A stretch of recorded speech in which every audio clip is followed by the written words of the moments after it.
நடிகரும் இயக்குனருமான திரு பிரதீப் ரங்கநாதன் அவர்கள் கோமாளி மற்றும் லவ் டுடே ஆகிய திரைப்படங்களை எடுத்து மிகப்பெரிய வரவேற்பை பெற்றுள்ளார்.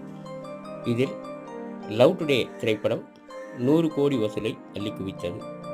சூப்பர் ஸ்டார் ரஜினிகாந்த் அவர்களும் இந்த படத்தை வெகுவாக பாராட்டினார். நடிகர் சிம்புவை வைத்து 51வது படத்தை திரு பிரதீப் ரங்கநாதன் அவர்கள் இயக்குகிறார். திரு பிரதீப் ரங்கநாதன் அவர்கள் தற்பொழுது டிராகன் திரைப்படத்தில் கதாநாயகனாக நடித்து வருகிறார். இந்த திரைப்படத்தை ஓ மை கடவுளே படத்தை இயக்கிய இயக்குனர் இந்த திரைப்படத்தை இயக்குகிறார். இந்த திரைப்படத்தில் தற்போதுள்ள கல்லூரி இளைஞர்களுடைய வாழ்க்கையை பிரதிபலிக்கும் படமாக இந்த திரைப்படம் அமையும்.